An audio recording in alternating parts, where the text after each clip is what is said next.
Hello everyone, welcome to competition Guru Chandigarh. मैं हूं आपके साथ में doctor Deepa Bhardwaj, chemistry faculty. आज हम आपसे बात करने वाले हैं गवर्नमेंट एग्जाम्स में हमारे पास में जो केमिस्ट्री का पोर्शन आता है।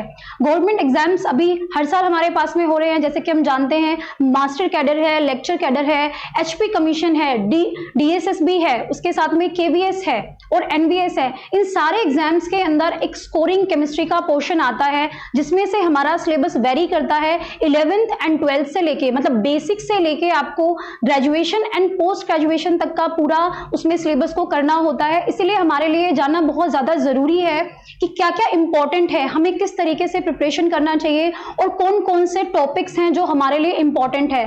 तो आज हम उनमें से एक इंपॉर्टेंट टॉपिक के बारे में बात करने वाले हैं, chemical bonding and molecular structure. आज हम एक पार्ट में बात करेंगे, इसके बाद में आपके नेक्स्ट वीडियोस में आपको पता चलता रहेगा कौन कौन से पोर्शंस को हम अटेम्प्ट करेंगे। उसके अलावा हम यहाँ पर आपको online and offline coaching provide कर रहे हैं इन सारे गवर्नमेंट एग्जाम्स के लिए। अगर आपको लगता है कि आप अपने केमिस्ट्री के पोर्शन को अटेम्प्ट करना चाहते हैं एक डायरेक्शन के साथ में, प्रीवियस ईयर के क्वेश्चन पेपर्स को हम सोल्व करेंगे, कैसे कैसे क्वेश्चंस आ सकते हैं, अभी पहले जो एग्जाम्स हुए हैं डीएसएसबी का है, मास्टर कैडर का है, उनमें किस टाइप से केमिस्ट्री के क्वेश्चंस आते हैं, कौन से पोर्शन से आते हैं, हम वो सारा सिलेबस आपको कराते हैं, स्टडी मटेरियल प्रोवाइड कराते हैं। आपको यहाँ पर लाइव क्लासेस मिलती हैं, ऑनलाइन एंड ऑफलाइन दोनों ही टाइप की आप कोचिंग को ऑप्ट कर सकते हैं। इसीलिए अगर आपको ऐसे कोई भी गवर्नमेंट एग्जाम की प्रिपरेशन कर रहे हैं और आपको एक अच्छी कोचिंग की रिक्वायरमेंट है, तो आप हमसे कॉन्टेक्ट कर सकते हैं। स्क्रीन पर नंबर दिया गया है, तो आप हमें कॉल कर सकते हैं और अपनी क्वेरी के बारे में डिस्कस कर सकते हैं। तो आज हम बात करते हैं आज के वीडियो के बारे में,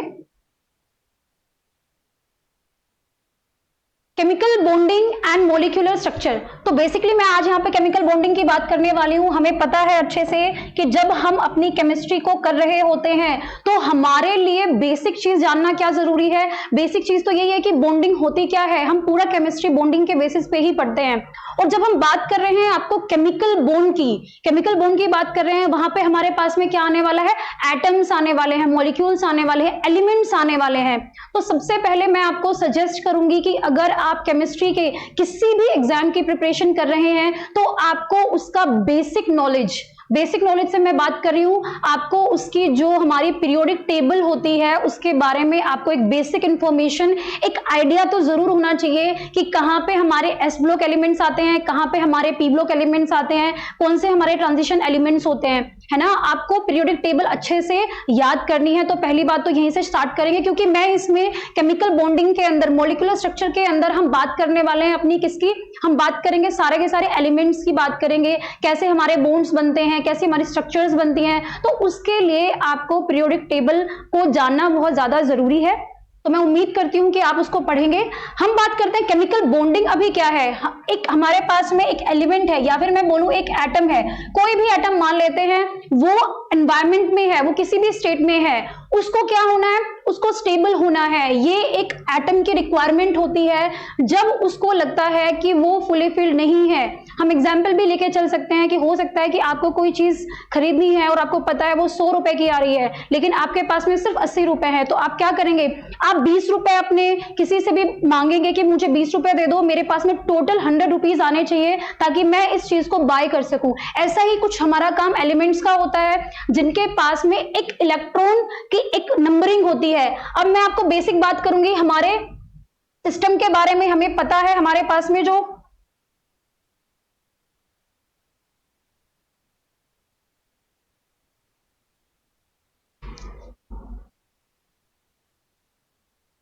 हम आपसे बात कर रहे हैं अपने एक एटम के बारे में। मान लेते हैं ये हमारे पास में न्यूक्लियस आता है,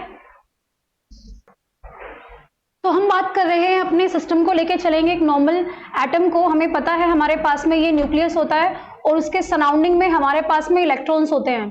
तो हर एटम के पास में स्पेसिफिक नंबर्स ऑफ इलेक्ट्रॉन होते हैं। हर एटम के पास में ऐसा होता है कि जितना न्यूक्लियस है, प्रोटॉन, इलेक्ट्रॉन्स एंड न्यूट्रॉन्स, ये एक एटम के क्या होते हैं, उसके अंदर इंसिस्ट करते हैं यहाँ पे। तो हमें ये पता करना होगा कि एक एटम जो है उसके पास में स्पेसिफिक नंबर ऑफ इलेक्ट्रॉन्स हैं, तो उसको अपना वो जो इलेक्ट्रॉन की नंबरिंग है उसको वो कंप्लीट करना चाहता है, स्पेसिफिक करना चाहता है। उसके लिए क्या होता है कि एटम दूसरे एटम के साथ में क्या होता है, यहाँ पे उसके जो इलेक्ट्रॉन्स होते हैं हैं उनको वो क्या करते हैं, शेयर करने की कोशिश करते हैं, जिससे कि उनका जो कॉन्फ़िगरेशन है, जैसे हम बात कर रहे हैं कि हमें इस रूम में एक क्लास के लिए 20 स्टूडेंट्स की रिक्वायरमेंट है और यहाँ पे 15 स्टूडेंट्स हैं, तो हम ट्राई करेंगे 5 स्टूडेंट्स को और हम अपनी क्लास में लेकर आए। सिमिलरली एक एटम के पास में क्लास की तरह ही कॉन्फ़िगरेशन होती है अपने इलेक्ट्रॉन्स को रखने की, तो हर एटम ट्राई करता है कि उनकी इलेक्ट्रॉनिक कॉन्फ़िगरेशन फुली फिल होनी चाहिए। वो ट्राई करते हैं कि वो अपनी मोस्ट स्टेबल स्टेट में जाएं, और हमें पता है कि मोस्ट स्टेबल स्टेट हमारी किनकी होती है, इनर्ट गैसेस की होती है। इसीलिए atoms inert gas noble gas configuration को अचीव करने के लिए क्या करते हैं, अपना ट्राई करते हैं दूसरे एटम्स के साथ में रीडिस्ट्रीब्यूट करते हैं अपने इलेक्ट्रॉन्स को, कि भाई आपके पास में इतने इलेक्ट्रॉन्स है, मेरे पास में इतने इलेक्ट्रॉन्स है, हम दोनों को ही इलेक्ट्रॉन्स की रिक्वायरमेंट है, तो चलो हम अपने इलेक्ट्रॉन्स को शेयर कर लेते हैं। तो केमिकल बॉन्डिंग क्या होती है, केमिकल बॉन्डिंग हमारे पास में होती है कि दो या दो से ज्यादा एटम्स जब अपने इलेक्ट्रॉन्स का रीडिस्ट्रीब्यूशन करते हैं, किस लिए करते हैं, स्टेबल होने के लिए, अपनी most stable noble gas configuration को अचीव करने के लिए बॉन्ड्स बनाते हैं, और उसी बॉन्ड को हम क्या बोलते हैं, केमिकल बॉन्ड बोलते हैं। यहाँ पे केमिकल बॉन्ड हमारे पास में दो टाइप से होता है, ionic bonding and covalent bonding. Chemical bonding हमारे पास केस में दो टाइप्स है। उसके बाद में आता है हमारे पास में ये पूरा का पूरा पोर्शन हम chemical bonding and molecular structure में करने वाले हैं। आज हम आपको केमिकल बॉन्डिंग के बारे में बताएंगे और अपने नेक्स्ट लेक्चर्स में हम बात करेंगे मॉलिक्यूलर स्ट्रक्चर की। तो यहाँ पे ये इसका सिलेबस है, जो इंपॉर्टेंट टॉपिक्स आते हैं यहाँ पे हम आपसे क्वेश्चन भी सोल्व कराने वाले हैं इसी वीडियो में, रिलेटेड के जो हमारे एग्जाम्स में जैसे क्वेश्चन देखे गए हैं। तो ये हमारे पास में इसके बाद में आता है एमओटी, मॉलिक्यूलर ऑर्बिटल थ्योरी, यहां से भी क्वेश्चंस बनते हैं। इसके बाद में आता है हमारे पास में valence electron Lewis dot structure, इससे बहुत क्वेश्चंस हमारे गवर्नमेंट एग्जाम्स में देखे गए हैं। Octet rule versus non octet, resonance structures के बारे में बात करेंगे, फॉर्मल चार्ज के बारे में बात करेंगे, वेस्पर थ्योरी के बारे में बात करेंगे। हम वेस्पर थ्योरी में क्या होता है कि हम अपने एटम्स, हमारे जो एटम्स होते हैं वो मिलके जो मॉलिक्यूल, जो कंपाउंड बना रहे हैं, उनकी शेप्स के बारे में बताता है। बहुत सारी थ्योरीज आई हैं यहाँ पे, और लास्ट में हम बात करेंगे बॉन्ड प्रॉपर्टी के बारे में। देखिए, जब मैं यहाँ पे आपको बता रही हूँ कि ये मेरा बॉन्ड यहाँ से क्रिएट हो रहा है, this is atom A and ये बॉन्ड बना रहा है हमारा बी के साथ में, तो बॉन्ड बनाने का मतलब क्या है कि कुछ इलेक्ट्रॉन्स अपने ए ने दिए होंगे या बी ने दिए होंगे। अभी मैं नॉर्मल केमिकल बॉन्डिंग की बात कर रही हूं, तो आयोनिक और कोवेलेंट की बात अभी नहीं कर रहे हैं यहाँ पे। तो यहाँ पे क्या हो रहा है, शेयरिंग ऑफ इलेक्ट्रॉन्स हो रहा है। इस रीजन के अंदर क्या हो रहा है, शेयरिंग ऑफ इलेक्ट्रॉन्स हो रहा है यहाँ पे। तो जिस एक्सेस में हमारे इलेक्ट्रॉन्स होते हैं, जिस एक्सेस में इलेक्ट्रॉन्स क्या हो रहा है, शेयरिंग जिसकी हो रही है, वो क्या बनाता है, एक बॉन्ड क्रिएट करता है। तो ये क्या होती है, ये इसका बॉन्ड होता है यहाँ पे, और हम इसको किससे डिफाइन कर सकते हैं, हम कर सकते हैं इसको बॉन्ड लेंथ के साथ में। तो बहुत सारी प्रॉपर्टीज हमारी, एक्चुअली में सारी की सारी एटम की प्रॉपर्टीज हमें कहां पे देखने को मिलती है, हमें उसके बॉन्ड्स में देखने को मिलती है, जब वो बॉन्डिंग करता है। बहुत सारी प्रॉपर्टीज आने वाली है यहाँ पे, पोलैरिटी की हम बात करेंगे, डाइपोल मोमेंट की हम बात करेंगे। ये सारी की सारी प्रॉपर्टीज किस पे डिपेंड करती है, ये डिपेंड करती है बॉन्डिंग के ऊपर। तो चलते हैं आगे। मैं आपको ऑलरेडी डिस्कस कर चुकी हूं। देखिए कि केमिकल बॉन्डिंग के टाइप के आपके माइंड में कैसे कैसे क्वेश्चंस आते हैं, कि कैसे हमारा सिंगल बॉन्ड बन रहा है, कैसे हमारा डायटोमिक बॉन्ड बनता है, डायटोमिक मॉलिक्यूल्स बनते हैं, पॉली एटॉमिक मॉलिक्यूल्स कैसे बनते हैं, या फिर माइंड में क्वेश्चन आता है कि हमारे मॉलिक्यूल्स फ्लैट क्यों नहीं होते हैं, उनकी जियोमेट्रीज डिफरेंट। आपको पता होगा, हम करने वाले हैं, इसके बारे में पढ़ेंगे हम। और टेट्राहेड्रल जियोमेट्री होती है, ऑक्टाहेड्रल जियोमेट्री होती है, कोई लीनियर होता है, कोई नॉन लीनियर होता है। तो ऐसा क्यों हो रहा है ना। तो ये सारे के सारे क्वेश्चंस हमारे माइंड में आते हैं। आपको एक बात को समझना बहुत ज्यादा जरूरी है यहाँ पे, कि जब आप अपना केमिस्ट्री को पढ़ रहे हैं तो उसके बेसिक को समझना है सबसे पहले। जैसे ही आपको बेसिक चीज आती है, आप अपने कॉन्सेप्ट को इंप्लीमेंट कर सकते हैं किसी भी क्वेश्चन पे। तो जब आपके पास में कोई भी क्वेश्चन आने वाला है, आपको उसकी बेसिक नॉलेज बहुत अच्छे से होना जरूरी है। तो हम आपको वो भी यहाँ पे उसके बारे में बेसिक से ही स्टार्ट कर रहे हैं। फॉर्म्स ऑफ केमिकल बॉन्डिंग की बात करेंगे। आयोनिक बॉन्डिंग होती है, आयोनिक बॉन्डिंग होती है, कोवेलेंट बॉन्डिंग होती है। यहाँ पे मैं पहले बात करूंगी, मैंने कोवेलेंट बॉन्डिंग के बारे में, देखिए मैंने आपको बताया है कि यहाँ पे मेरा ए बॉन्ड है, ये मेरा ए एटम है और बी एटम है, इन्होंने बनाया बॉन्ड। अभी मैं बात कर रही हूं कि दोनों ए जो एटम है उनको अपना कॉन्फ़िगरेशन कंप्लीट करने के लिए एक इलेक्ट्रॉन की जरूरत थी, और मान लेते हैं बी को भी एक ही इलेक्ट्रॉन की जरूरत थी। आप एग्जांपल ले सकते हैं कार्बन का आप एग्जांपल ले सकते हैं। इसकी इलेक्ट्रॉनिक कॉन्फ़िगरेशन क्या होती है, 1s2 2s2 एंड 2p2। इसीलिए मैंने आपको स्टार्टिंग में कहा है कि आपको बेसिक नॉलेज होना चाहिए, आपको पता होना चाहिए कि किसकी क्या एटॉमिक नंबर है और उसकी क्या कॉन्फ़िगरेशन है। हमारे पास में कार्बन का एटॉमिक नंबर होता है 12 एटॉमिक नंबर होता है यहाँ पे, और इसीलिए हम कैसे करते हैं इसको, एटॉमिक मास हमारे पास में 12 होता है और एटॉमिक नंबर हमारे पास में होता है 6। अब कॉन्फ़िगरेशन इस टाइप से बनती है, तो 1s2 s के अंदर 2 इलेक्ट्रॉन्स आते हैं, 2s के अंदर भी 2 इलेक्ट्रॉन आएंगे और बचे हुए इलेक्ट्रॉन्स p में जाते हैं, तो 2p2। अच्छा, इसके बारे में हम एक बात और मैं आपको बताना चाहती हूँ यहाँ पर कि हमारे पास में जो ये वाले इलेक्ट्रॉन्स होते हैं, ये होते हैं आउटर मोस्ट इलेक्ट्रॉन्स को हम बोलते हैं वैलेंस शेल इलेक्ट्रॉन्स बोलते हैं। और जो कोर इलेक्ट्रॉन्स होते हैं, ये देखिए ये कोर है। जब आप किसी भी एटम की एलिमेंट की आप इलेक्ट्रॉनिक कॉन्फ़िगरेशन को देखेंगे तो आप ये देखेंगे कि वो कौन सी नोबल गैस के पास में है। ये बनाता है किसका, हीलियम के लिए। इसके बाद में हीलियम, ये मैं इसको ऐसा लिख सकती हूँ यहाँ पे, हीलियम 2s2 एंड 2p2। तो देखिए ये इसका क्या हो गया, ये वाली कॉन्फ़िगरेशन में कोर इलेक्ट्रॉन्स आते हैं और 2s2 2p2 बोले तो इसमें 4 इलेक्ट्रॉन्स हमारे पास में आते हैं वैलेंस शेल इलेक्ट्रॉन्स।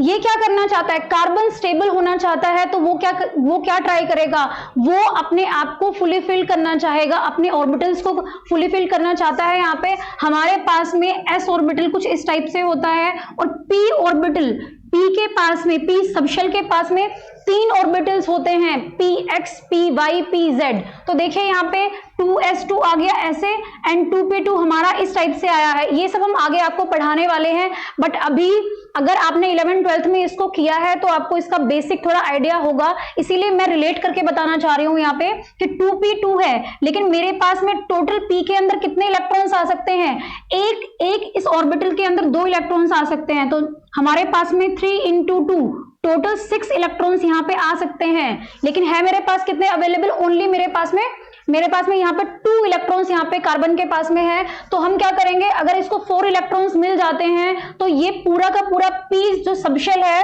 वो फुली फिल्ड हो जाएगा।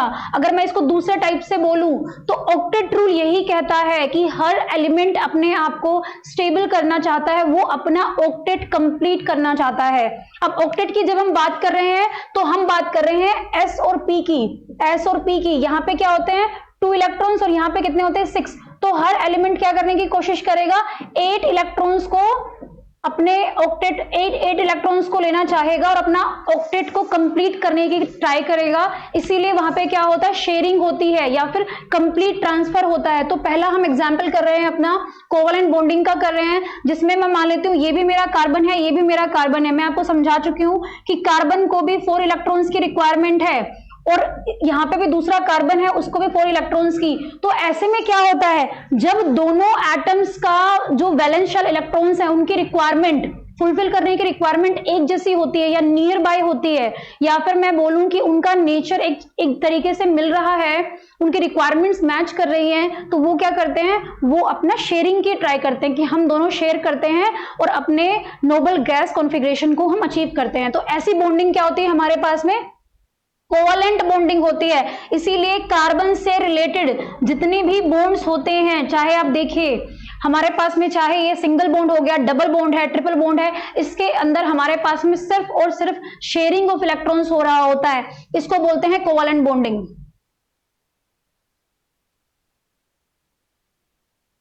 नेक्स्ट हमारे पास में है आयोनिक बॉन्डिंग। आई होप आपको केमिकल बॉन्डिंग समझ में, कोवलेंट बॉन्डिंग आपको समझ में आई होगी। आयोनिक कंपाउंड्स की हम बात करते हैं, आयोनिक बॉन्डिंग की बात करते हैं। आयोनिक बॉन्डिंग के अंदर क्या होता है कि एक तो एक हमारे पास में ऐसा होता है जो इलेक्ट्रॉन्स को लूज इजीली कर सकता है, उसके पास में क्या होता है, वैलेंस शेल इलेक्ट्रॉन्स कुछ इस टाइप से होते हैं कि वहां पे एक दो इलेक्ट्रॉन आपको क्या मिलेगा, एक्स्ट्रा मिलेगा, तो वो उसको लूज करके अपना ऑक्टेट को स्टेबल करना चाहेगा, फुली फिल्ड होना चाहेगा। और दूसरा हमारे पास में क्या होता है कि एक को इलेक्ट्रॉन्स की जरूरत बहुत ज्यादा होती है, तो वहां पे उस केस में क्या होता है कि वो अपने जिसके पास में इलेक्ट्रॉन लूजली बाउंड है, जो अपने इलेक्ट्रॉन्स को इजिली डोनेट कर सकता है, वो अपने इलेक्ट्रॉन्स को दे देता है किसको, जिसको इलेक्ट्रॉन्स की रिक्वायरमेंट है। जैसे कि आप यहां पर देखिए, हम सबसे अच्छा एग्जांपल लेके चलते हैं Na+ का एंड Cl- का। ये बहुत ही नॉर्मल एग्जांपल है। हमें पता है कि हमारे पास में सोडियम जो है उसका क्या होता है, 11 होता है, 1s2 atomic number, 1s2 2s2 2p6, और यहां पे इसका हो गया 3s1, ये होता है इसका। तो यहां पे क्या है, अगर ये 3s1 के अंदर जो एक इलेक्ट्रॉन है, अगर सोडियम उसको लूज कर सकता है, लूज कर देता है, तो उसको क्या मिलती है, उसको अपनी नोबल गैस कॉन्फ़िगरेशन मिल जाती है। तो ये यहाँ पे क्या है, Na बहुत इजीली अपना इलेक्ट्रॉन को दे सकता है, बहुत लूजली बाउंड वो होता है। अगर हम देखेंगे अपने क्लोरीन की जब हम बात करते हैं, तो इसमें क्या होता है हमारे पास में, इसकी इलेक्ट्रॉनिक कॉन्फ़िगरेशन के अंदर क्या होता है, 3s2 एंड 3p5, ये इसके वैलेंस शेल इलेक्ट्रॉन्स हैं। तो यहाँ पे ये क्या करता है, इसके पास में p ऑर्बिटल के अंदर, p सबशेल के अंदर 5 इलेक्ट्रॉन्स ऑलरेडी हैं, और ये क्या करना चाहता है, अपना ऑक्टेट कंप्लीट करेगा। तो ऑक्टेट कंप्लीट कैसे करेगा, जब यहाँ पे इसमें 8 इलेक्ट्रॉन्स फुलफिल हो जाएंगे, मतलब कि p सबशेल के अंदर क्या आना चाहिए, एक इलेक्ट्रॉन आना ही आना चाहिए। तो ये क्या करता है, बहुत इजीली इलेक्ट्रॉन को गेन करने की कैपेबिलिटी रखता है। ऐसे केसेस में जो बॉन्ड बनते हैं हम उनको बोलते हैं आयोनिक बॉन्ड, क्योंकि इसमें शेयरिंग नहीं हो रही है, इसमें क्या कर रहा है, कंप्लीट ट्रांसफर कर रहा है वो अपने इलेक्ट्रॉन का, इसीलिए यहाँ पे क्या होता है, आयन की फॉर्मेशन होती है। इसे जो लूज करता है उसको हम बोलते हैं कैटायन, और जो गेन करता है उसको हम बोलते हैं एनायन। इसके ऊपर बहुत सारी हमारे पास में प्रॉपर्टीज इसी के बेसिस पे होती है। अगर आप देखोगे आयोनिक बॉन्डिंग के अंदर, तो आपसे क्वेश्चंस आपसे पूछे जाते हैं इसके अंदर कि कौन सा ज्यादा इजीली, कौन सा अच्छा कैटायन हमारे पास में है, कौन सा अच्छा एनायन हमारे पास में है, कैटायन की प्रॉपर्टीज किन किन चीजों पर डिपेंड करती है। तो ये हम अपनी आने वाली क्लासेस में इसके बारे में भी आपको फुल इंफॉर्मेशन देंगे। आई होप आपको इलेक्ट्रॉनिक कॉन्फ़िगरेशन से समझ में आ रहा है कि यहाँ पे Na क्या करता है, एक इलेक्ट्रॉन लूज करेगा, जिसको क्लोरीन क्या करता है, गेन करता है, इसीलिए ये पॉजिटिव एंड नेगेटिव के फॉर्म में दिखाई देते हैं। यहाँ पे देखिए एक रिएक्शन दिखाई गई है, जो सोडियम है वो सॉलिड स्टेट में है और Cl2 गैस फॉर्म में होता है। इनका यहाँ पे ये दिखाया गया कि जो प्रोडक्ट बनता है वो Na+ बनता है, Cl- आयंस की फॉर्म में ये पाए जाते हैं, इसीलिए इनकी कंडक्टिविटी भी काफी अच्छी होती है। देखिए हमने यहाँ पे दिखाया है कि primarily between metals group 1a 2a, यहाँ पे आप देखोगे आपके पास में क्या आते हैं, ग्रुप्स आते हैं, 1a आता है, 2a आता है, तो उसमें क्या है, मेटल्स होते हैं। मेटल्स कौन से होते हैं, मेटल्स की क्या प्रॉपर्टीज होती है, बहुत इजीली इलेक्ट्रॉन्स लूज कर सकते हैं। तो मेटल्स एंड नॉन मेटल्स, जो हमारे पीरियोडिक टेबल के अंदर नॉन मेटल्स होते हैं, नॉन मेटल्स में भी मैं स्पेसिफिकली बात करूंगी, जैसे कि पूरा का पूरा हमारा हेलोजन की ये जो सीरीज होती है, फ्लोरीन है, क्लोरीन है, ब्रोमीन है, आयोडीन है, इनको इलेक्ट्रॉन्स की बहुत ज्यादा रिक्वायरमेंट होती है। तो मेटल्स एंड नॉन मेटल्स मिलके क्या बनाते हैं, हमारे पास में आयोनिक बॉन्डिंग बनाते हैं।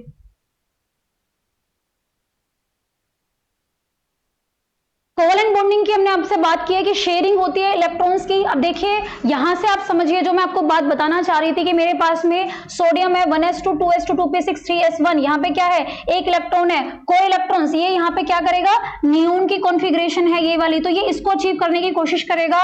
और यहाँ पे जो वैलेंस है वो 3s1 है, इसका मतलब क्या है कि 3s के अंदर सिर्फ एक इलेक्ट्रॉन है, ये इस इलेक्ट्रॉन को क्या करेगा, अपना डोनेट करेगा Br को, जिसके पास में हमारे पास में 4s2 4p5, ये हमें पता है आर्गन की इलेक्ट्रॉनिक कॉन्फ़िगरेशन है 3d10, ये भी क्या है, हमारा पूरा का पूरा फुली फिल्ड है, इसीलिए ये क्या करता है, यहाँ पे इसको एक इलेक्ट्रॉन की रिक्वायरमेंट है, तो Na इसको अगर दे देगा तो ये बॉन्ड बनाता है अपना Na and Br।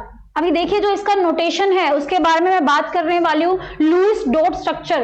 Lewis dot structure से हमें क्या पता चलता है कि हमें कैसे अपने बॉन्ड्स बनाने हैं, और हमें उनके जो वैलेंस इलेक्ट्रॉन्स, वैलेंस शेल में जो इलेक्ट्रॉन्स हमारे पास में बचे हुए हैं, उनको हमें यहाँ पे फिक्स करना होता है स्ट्रक्चर के अंदर।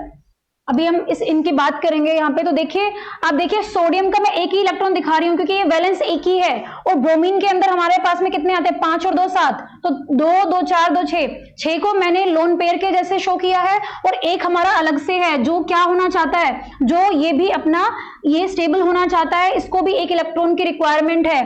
तो सोडियम एंड ब्रोमीन क्या करेंगे, इन दोनों इलेक्ट्रॉन्स को, यहाँ पे सोडियम अपने इसको इलेक्ट्रॉन देने की ट्राई करेगा, ट्रांसफर करेगा अपना इलेक्ट्रॉन, और ये बना लेते हैं बॉन्ड, आयनिक बॉन्ड बना लेते हैं। सिमिलरली Na+ एंड Br-, तो ये इसका नोटेशन होगा हमारे पास में। वैलेंस इलेक्ट्रॉन्स की मैं आपसे बात कर रही थी, तो हम यही बात बताना चाह रहे हैं आपको यहाँ पे कि वैलेंस इलेक्ट्रॉन्स का क्या रेलेवेंस है उनके ग्रुप से। आप देखिए 1A ग्रुप के अंदर यहाँ पे है हाइड्रोजन 1s1, इसका ग्रुप कौन सा है, 1A, मतलब जो ग्रुप हमारा दिया हुआ है 1A है, 2A है, उसके बाद में 3A 4A 5A, इस ग्रुपिंग का नंबर ही उसके वैलेंस शेल इलेक्ट्रॉन्स है। आपको याद करने का एक तरीका हम बता रहे हैं कि यहाँ पे आप लिथियम को देखिए, लिथियम का आता है 2s1, एक वैलेंस इलेक्ट्रॉन है और ग्रुप 1 है। सिमिलरली आप बोरॉन पे चलिए, यहाँ पे क्या होता है 2s2 2p1, मतलब 3 वैलेंस शेल इलेक्ट्रॉन्स हैं, और ये कौन से ग्रुप में आता है, 3A में आता है। अब चलते हैं ऑक्सीजन के ऊपर, हीलियम की कॉन्फ़िगरेशन आती है पहले, फिर उसके बाद में आएगा 2s2 2p4, ये होता है 1s2, हीलियम की कॉन्फ़िगरेशन है। तो 2s2 2p4 मतलब कि यहाँ पे क्या है, 6 वैलेंस शेल इलेक्ट्रॉन्स हैं, और ये कौन से ग्रुप से आता है, 6A से ही आता है। तो इस टाइप से आप अपने वैलेंस शेल इलेक्ट्रॉन्स को याद कर सकते हैं कि अगर आपको याद नहीं है तो बस आपको क्या याद रखना है, आपको अपने पीरियड्स एंड ग्रुप्स के बारे में पता होना चाहिए, उससे आप डिफाइन कर सकते हैं कि कौन सी वैलेंस शेल इलेक्ट्रॉन्स कितने होने वाले हैं। कोवलेंट बॉन्डिंग में हमने आपको बता दिया ऑलरेडी। देखिए बॉन्डिंग के बारे में जब हम बात कर रहे हैं तो हमारे ये बहुत जानना बहुत ज्यादा जरूरी है कि यहाँ पे जब शेयरिंग हो रही है, तो मैंने यहाँ पे दिखाया है कि यहाँ पे HA है NHB है, ये इनके पास में क्या बन रहा है, बॉन्ड बन रहा है। उस पर्टिकुलर बॉन्ड के अंदर देखिए यहाँ पे ये जो न्यूक्लियस है, इनके बीच में क्या हो रहा होता है, न्यूक्लियस के बीच में रिपल्शन हो रहा होता है, और जो इलेक्ट्रॉन्स होते हैं वो क्या होते हैं, अट्रैक्ट होते हैं। ये अट्रैक्शन है यहाँ पे, और ये क्या है, रिपल्शन है यहाँ पे। सिमिलरली इसका भी एक इलेक्ट्रॉन मान लेते हैं, और वो क्या कर रहा है, वो भी इससे अट्रैक्ट हो रहा है। तो जो रिपल्शन और अट्रैक्शन है वो बैलेंस होता है एक बॉन्ड के अंदर। यहाँ पे क्या होता है, बैलेंसिंग होती है, is a balance of attractive and repulsive. देखिए इन दोनों का, न्यूक्लियस का रिपल्शन और इलेक्ट्रॉन और न्यूक्लियस का जो अट्रैक्शन होता है, तो अट्रैक्शन एंड रिपल्शन जो बन रहा है, जब वो इक्विलिब्रियम स्टेट में आता है, जब वो बैलेंस हो जाता है, तभी एक बॉन्ड स्टेबल होता है हमारा। बॉन्ड फॉर्मेशन कैसा होता है, आपको इसके बारे में थोड़ी सी एक नॉलेज होनी चाहिए कि कैसे हमारे सबशेल्स बनते हैं। मैं आपको नेक्स्ट क्लास में बताऊंगी कि हमारे कौन कौन से क्वांटम नंबर्स होते हैं, जिन क्वांटम नंबर्स को आप जानने के बाद में बहुत इजीली अपना इलेक्ट्रॉनिक कॉन्फ़िगरेशन भी लिख सकते हैं, ऑर्बिटल्स के बारे में भी जानकारी आपको मिलेगी। लेकिन आज यहाँ पे हमारा जो मोटिव है वो ये बताने का है कि क्वेश्चन कहाँ से आ रहे हैं। तो यहाँ से क्वेश्चन आते हैं। देखिए आप एक बात, एस ऑर्बिटल, मैं आपको एस ऑर्बिटल के बारे में हम बात करेंगे। एस ऑर्बिटल हमारा इस टाइप से होता है, डंबल शेप में होता है, सॉरी ये इस टाइप से होता है, इस शेप में। और जो हमारे पास में पी ऑर्बिटल्स होते हैं, पी ऑर्बिटल की शेप डंबल शेप होती है, इस टाइप से होता है। तो ये हमारे पास में जब एस ऑर्बिटल है, हाइड्रोजन का एस ऑर्बिटल जब किसके साथ में शेयरिंग करता है, क्लोरीन के पी ऑर्बिटल के साथ में। मैं आपको ऑलरेडी बता चुकी हूं, यहाँ पे क्या होता है 1s1 होता है हमारा, और इसका क्या होता है हमारे पास में 3s2 एंड 3p5। इसका मतलब कि जो मेरा आउटर मोस्ट इलेक्ट्रॉन है वो p ऑर्बिटल है, p सबशेल के अंदर है। तो यहाँ पे ये p सबशेल का ही एक ऑर्बिटल है, p ऑर्बिटल है ये क्या करेगा, ये इसके साथ में शेयरिंग करने की कोशिश करता है। मतलब कि एक इलेक्ट्रॉन यहाँ पे है और एक इलेक्ट्रॉन यहाँ पे है, तो ये क्या करते हैं, ये आपस में इस तरीके से ओवरलैप करते हैं। तो यहाँ पे ये ओवरलैपिंग हो रही है हाइड्रोजन के 1s की एंड क्लोरीन के 2p की। इसको बोलते हैं क्या, देखिए ये मॉलिक्यूलर ऑर्बिटल्स की हम बात कर रहे हैं इसमें, और हमें ये जानना, हम यहाँ से ये देख रहे हैं कि ये जो ओवरलैपिंग हो रही है ये इसका हेड है यहाँ से, तो इसको बोलते हैं हेड ऑन ओवरलैपिंग। ये सारा टॉपिक जो है आपको मॉलिक्यूलर स्ट्रक्चर जब हम करेंगे तो आपको पता चलेगा कि हेड ऑन ओवरलैपिंग क्या होती है, साइडवे ओवरलैपिंग क्या होती है, बहुत ही बेसिक से। और आपको उसमें एक कॉम्बो हम दिखा रहे हैं कि इस टाइप के क्वेश्चंस आते हैं, इस टाइप के टॉपिक्स आपको करने हैं। अच्छा जी, सिग्मा बॉन्ड फॉर्मेशन कैसे होता है? 2s एटॉमिक ऑर्बिटल्स, ये क्या है हमारे पास में एटॉमिक ऑर्बिटल्स हैं। अगर ये आपस में क्या करते हैं, शेयरिंग कर रहे हैं, अगर ओवरलैप करते हैं, जैसे कि यहाँ पे क्या है, हाइड्रोजन का ये 1s है और ये भी हाइड्रोजन का 1s है, ये दोनों क्या करते हैं आपस में इस टाइप से, ये इसका ऐसे है और ये इसका ऐसे है। ये मैं क्यों दिखा रही हूँ ऐसे, इनकी इलेक्ट्रॉन्स की जो स्पिन है वो मैंने इस तरीके से दिखाई है, क्योंकि हमारा जब ये दोनों ओवरलैप करेंगे तो ये ऐसे ही बनेगा। जब पेयर्ड होते हैं इलेक्ट्रॉन्स तो उनकी स्पिन ऑपोजिट होती है ना। तो ये भी हम करेंगे अपना पोल एक्सक्लूजन प्रिंसिपल है, हंस रूल ऑफ मैक्सिमम मल्टीप्लिसिटी है। बहुत सारे ऐसे हमारे केमिकल बॉन्डिंग के अंदर बहुत सारे रूल्स एंड थ्योरीज आने वाली है, डिटेल में डिस्कस करेंगे। यहाँ पे देखिए 1s है, इसमें क्या कर रहा है, ये बॉन्डिंग करेगा और ये इस बॉन्डिंग को हम क्या बोलते हैं, सिग्मा बॉन्डिंग। एक बात हमें पता होनी चाहिए कि जब भी कोई एलिमेंट, कोई एटम किसी के साथ में बॉन्ड बना रहा होता है तो पहला बॉन्ड हमेशा हमारे पास में वहां पे क्या होता है, सिग्मा बॉन्ड होता है। आपको बोला जाएगा कि बनाइए इसका स्ट्रक्चर कैसा होगा, तो वहां पे जो फर्स्ट बॉन्ड आप क्रिएट करेंगे वो आप सिग्मा बॉन्ड को क्रिएट करने वाले हैं। यहाँ पे इन्होंने दिखाया है, हमारे पास में है ये मोर्स पोटेंशियल कर्व, हमने दिखाया है कि हमारे दो एटम्स हैं वो हमारे पास में यहाँ पे क्या है, फ्री हैं, ए भी फ्री है और बी भी फ्री है, इसलिए इनकी एनर्जी बहुत हाई होती है। जैसे ही इनकी एनर्जी डाउन होना शुरू होगी तो एक टाइम ऐसा आएगा जहां पे ये क्या होती है, जहां पे ये दोनों के दोनों अपनी बॉन्डिंग कर लेते हैं, ये इसका यहाँ पे बॉन्डिंग कर लेंगे और हमें क्या मिलेगा, यहाँ पे हमें यहाँ पे अपना बॉन्ड ए भी मिल जाता है। देखिए ये इस टाइप से है, ये इस यहाँ पे जो बॉन्ड बन रहा है, यहाँ पे जो बॉन्ड बन रहा है इसको बोलते हैं बॉन्ड एनर्जी, बॉन्ड एनर्जी बोलते हैं। और यहाँ पे ये क्या बन गया, मेरा बॉन्ड ए बी बन चुका है। ये मोर्स पोटेंशियल कर्व से आता है हमारे पास में। सिग्मा बॉन्ड फॉर्मेशन की हम बात कर रहे थे, देखिए मैंने आपको बता दिया कि एस और एस मिलके क्या बनाते हैं, सिग्मा बॉन्ड बनाते हैं। दूसरा कि अगर हम p ऑर्बिटल्स की बात कर रहे हैं तो p ऑर्बिटल्स सिग्मा बॉन्ड कैसे बनाएंगे, हेड ऑन ओवरलैपिंग से बनाते हैं। ये इसका हेड है, ये इसका हेड है। यहाँ पे दो टाइप से बना सकते हैं, एक तो मेरे पास में होता है कि हेड ऑन हेड कर रहे हैं और दूसरा हो सकता है कि ये इस टाइप से बॉन्डिंग बनाए अपनी। तो जब ये इस टाइप से इस ओरिएंटेशन में आते हैं इसको बोलते हैं हेड ऑन ओवरलैपिंग, और अगर ये साइड से ओवरलैप होने का ट्राई करते हैं तो इसको बोलते हैं साइडवेज ओवरलैपिंग। जब हेड टू हेड ओवरलैपिंग होती है तो उसको हम बोलते हैं सिग्मा बॉन्डिंग, और जब साइडवे होती है तो उसको हम बोलते हैं पाई बॉन्डिंग। यहां से हम बताने की कोशिश कर रहे हैं, देखिए ये मेरे पास में क्या है, हीलियम है, हीलियम का एटॉमिक ऑर्बिटल है और ये दूसरे हीलियम का एटॉमिक ऑर्बिटल है, और यहाँ पे ये क्या बनाने की कोशिश कर रहा है, हीलियम He2 बनाने की कोशिश कर रहा है। तो इसका जो ये वाला ऑर्बिटल है और ये वाले ऑर्बिटल है, ये दोनों के दोनों क्या करते हैं, यहाँ पे ओवरलैप करते हैं, हेड ऑन ओवरलैपिंग है, सिग्मा बॉन्ड बना रहा है यहाँ पे। ये electron distribution in the molecules, distribution की बात करते हैं। मैंने आपको ऑलरेडी ये बताने की कोशिश की है कि डॉट स्ट्रक्चर्स कैसे बन रहे हैं, कैसे आपको अपना नोटेशन दिखाना है, उसी के बारे में हम बात करेंगे। डिस्ट्रीब्यूशन के अंदर हमारे पास में किस किस टाइप के इलेक्ट्रॉन्स होते हैं, देखिए जो बॉन्डिंग में पार्टिसिपेट करते हैं उनको हम बोलते हैं बॉन्डिंग इलेक्ट्रॉन्स। एक हमारे पास में होते हैं जो पार्टिसिपेशन नहीं कर रहे होते हैं, उनको हम बोलते हैं लोन पेयर ऑफ इलेक्ट्रॉन्स। ठीक है, तो इस टाइप के हमारे पास में क्या होता है, इलेक्ट्रॉन्स की टाइप होती है। वैलेंस शेल इलेक्ट्रॉन्स के बारे में मैं आपको ऑलरेडी बता चुकी हूं, और कोर इलेक्ट्रॉन्स के बारे में भी हम बात कर चुके हैं यहाँ पे। तो ये हमारे पास में इलेक्ट्रॉन्स कहाँ कहाँ कैसे कैसे डिस्ट्रीब्यूटेड होते हैं उसके बारे में बात हो रही है।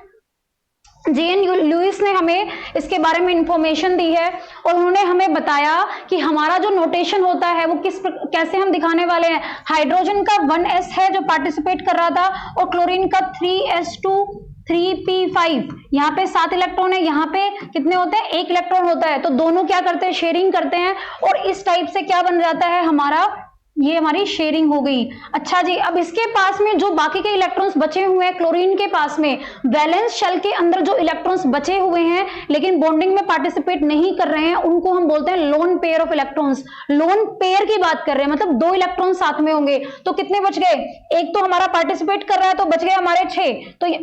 तो यहाँ पे हमारे पास में 6 का मतलब कितने आएंगे, 3 तीन लोन पेयर्स हमारे यहाँ पे होंगे। ये इसका नोटेशन है, यहाँ पे दिखाया है हमने। और ये क्या होते हैं, हमारे लोन पेयर्स होते हैं जो कि हमारे अनशेयर्ड हैं, जो इसकी खुद की विसिनिटी में रहते हैं। लेकिन जो बोन पेयर्स के अंदर इलेक्ट्रॉन्स होते हैं वो शेयर्ड होते हैं, वो इंडिविजुअल एटम की विसिनिटी में नहीं होते हैं, दोनों की विसिनिटी में होते हैं। रूल्स क्या है, रूल सबसे इसमें रूल्स के बारे में जब बात कर रहे हैं तो पहली चीज तो हमें अपने देखना है कि जब कोई भी मॉलिक्यूल के आपको लुईस डॉट स्ट्रक्चर देखी जाएगी तो हमें सेंट्रल एटम पे फोकस करना है। तो पहली बात तो यह है कि चाहे वो सेंट्रल एटम है या फिर वो कॉर्नर एटम्स है, सराउंडिंग एटम्स है। मैं बात कर रही हूं आपसे, मान लेते हैं NH3 की, इसके अंदर हमारा सेंट्रल एटम क्या होता है, नाइट्रोजन होता है। सेंट्रल एटम होगा उसमें, उसको कैसे हम देखेंगे कि सेंट्रल एटम कौन सा होगा। तो पहली बात तो आप ये याद रखिए कि जिसका नंबरिंग कम है मैक्सिमम टाइम वही सेंट्रल एटम होता है। दूसरी बात ये है कि दोनों ही अपना ऑक्टेट रूल कंप्लीट, मतलब ऑक्टेट रूल को फॉलो करते हैं दोनों, चाहे वो सेंट्रल एटम है या फिर वो सराउंडिंग एटम है, वो क्या करते हैं, अपना ऑक्टेट कंप्लीट करना चाहते हैं। यहाँ पे जो एक्सेप्शनल केस है वो हाइड्रोजन का आता है, क्योंकि हाइड्रोजन के पास में ऑक्टेट नहीं होता, डुप्लेट होता है, वो 1s1 की स्टेट में होता है। और एक इलेक्ट्रॉन गेन करने के बाद में वो क्या बन जाता है, 1s2, है ना। तो ये इसमें ऑक्टेट रूल नहीं आएगा, डुप्लेट को फॉलो करता है यहाँ पे।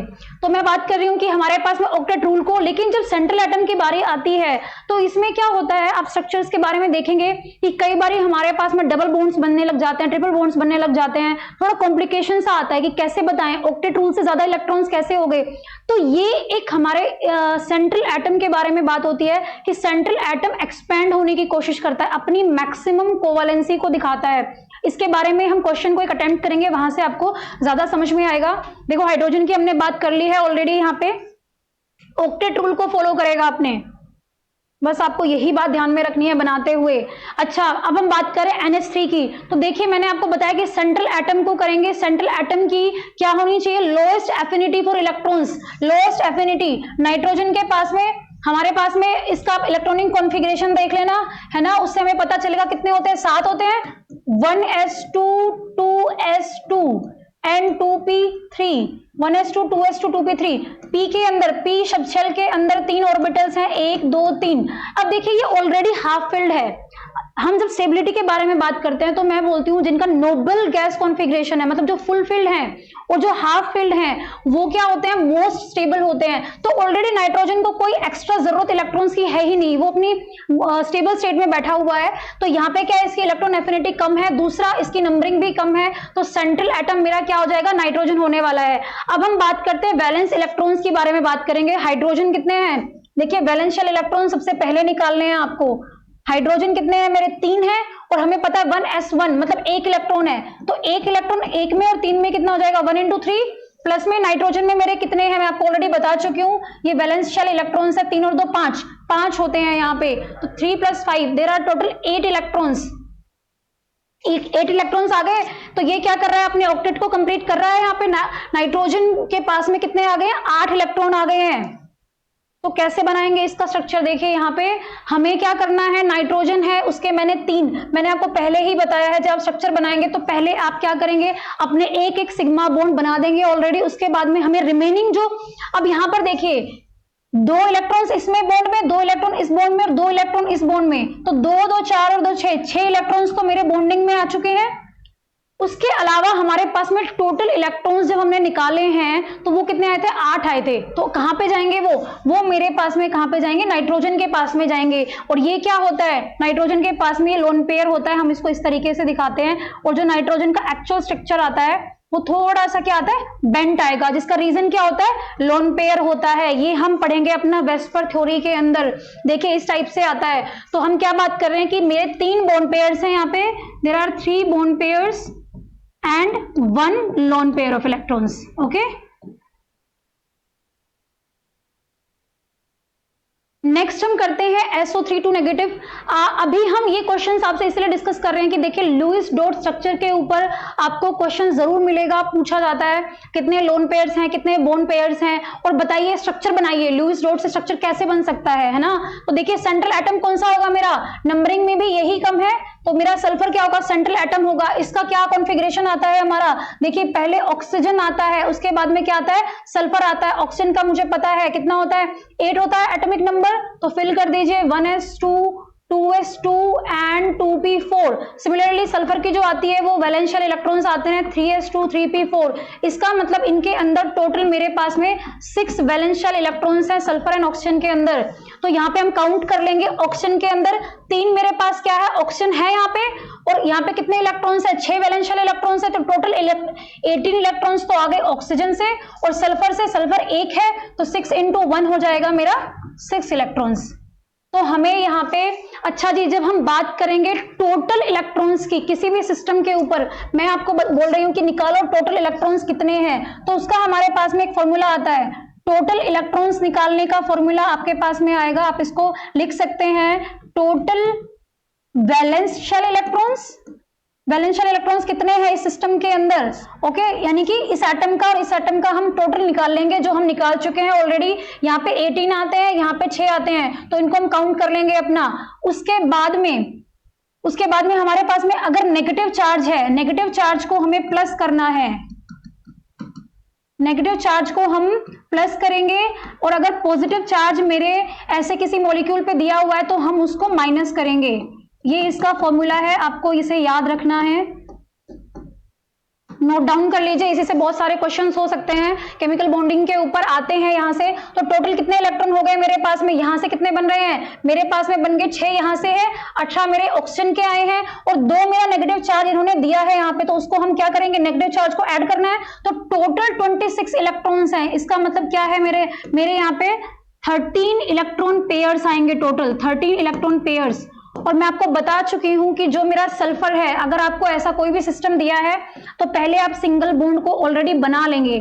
तो 2 2 4 और 2 6 इलेक्ट्रॉन यहां पे चले गए, मतलब कि 3 तो बॉन्ड बन गए मेरे, 6 इलेक्ट्रॉन जा चुके हैं। तो 6 इलेक्ट्रॉन जाने के बाद में मेरे पास में यहाँ पे कितने बचेंगे मेरे पास में यहाँ पे 20 इलेक्ट्रॉन्स बचते हैं। 20 इलेक्ट्रॉन्स का मतलब है 10 पेयर ऑफ इलेक्ट्रॉन्स, 10 पेयर्स बनेंगे। तो आप इस पे फिक्स करने की कोशिश कीजिए। देखिए हमें क्या करना है, ऑक्टेट पूरा करना है। 2 इलेक्ट्रॉन यहाँ पे हैं ऑक्सीजन के पास में, 2 2 4 ये हो गए, 2 6 और 2 8, मतलब 3 पेयर यहाँ पे आएंगे, 3 पेयर आएंगे यहाँ पर, और 3 पेयर आएंगे हमारे यहाँ पर। अब सल्फर को देखिए आप, यहाँ पे सल्फर के पास में क्या बन रहा है, 2 2 4 और 2 6, हमारे पास में यहाँ पे टोटल 9 पेयर्स तो हमने इलेक्ट्रॉन्स पर डिस्ट्रीब्यूट कर दिए हैं। तो जो लास्ट लोन पेयर बचता है वो मेरा कहाँ पे आ जाता है, सल्फर पे आ जाता है, यहाँ पे SO3।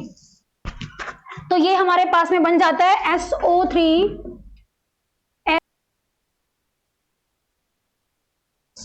नेगेटिव का हमने स्ट्रक्चर कुछ इस टाइप से बनाया है, जिसमें मैंने बताया कि यहाँ पे अभी सल्फर के पास में ऑलरेडी 3s2 है, जिसमें हमारे पास में 3d ऑलरेडी वैकेंट होता है। तो यहाँ पे 3p4 के अंदर, यहां से एक बात बहुत जरूरी है समझने के लिए, मैंने आपको स्टार्टिंग में ही बताया है कि मेरे पास में जब कभी भी सेंट्रल एटम अपनी मैक्सिमम कोवैलेंसी में जाने की कोशिश करता है तो वो क्या करेगा, जो उसका वैकेंट d ऑर्बिटल है, 3d यहाँ पे 0 में है, 0 स्टेट में है। बेशक हम इसको मेंशन नहीं करते हैं, लेकिन इसका मतलब ये नहीं है कि 3d यहाँ पे एग्जिस्ट नहीं करता। 3p के साथ 3d ऑलरेडी चल रहा है यहाँ पे। तो 2p हमारे पास, 3p में कितना था यहाँ पे, 3p4, 1 2 3 एंड 4, ओके। और ये हमारे पास में क्या वैकेंट है, लेकिन ये क्या करता है, जैसे ही बॉन्ड बनने की कोशिश यहाँ पे ये करते हैं, ट्राई होती है यहाँ पे, तो हमारे पास में बन जाता है, यहां से एक इलेक्ट्रॉन एक्साइट होके d ऑर्बिटल में आएगा। इसका मतलब क्या हो गया, इसका मतलब ये हो गया कि मेरे पास में अभी सल्फर यहाँ पे 4 बॉन्ड बना सकता है अपने, क्योंकि वो अपनी मैक्सिमम कोवैलेंसी को दिखाना चाहता है। इसीलिए ये क्या करते हैं, ये अपना यहाँ पे पार्टिसिपेट करेंगे बॉन्डिंग के अंदर, और क्या करेंगे यहाँ पे, ये डबल बॉन्ड बना लेते हैं। तो SO3 नेगेटिव के अंदर ऑक्सीजन क्या करेगा, एक तो डबल बॉन्ड बना के रखता है, और बाकी के 2 ऑक्सीजन जो होते हैं वो ऐसे ही होते हैं, जो नेगेटिव चार्ज आता है वो इनके ऊपर आता है। वो कैसे आता है वो भी हम अपनी नेक्स्ट क्लास में आपको बताने वाले हैं। अब आपको करना है, ये आपके लिए क्वेश्चन हमने दिया है CO2 का, आपको बताना है कि CO2 का लुईस डॉट स्ट्रक्चर कैसे बनेगा। इस क्वेश्चन को अटेम्प्ट करिए। ऐसे बहुत सारे क्वेश्चंस आपको अटेम्प्ट करने हैं।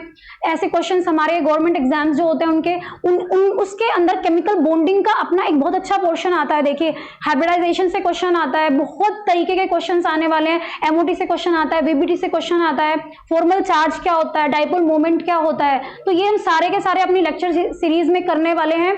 तो आप बने रहिए हमारे साथ में इस सीरीज में और सारे क्वेश्चंस आप अटेम्प्ट करिए and all the best for your future endeavours. Thank you so much.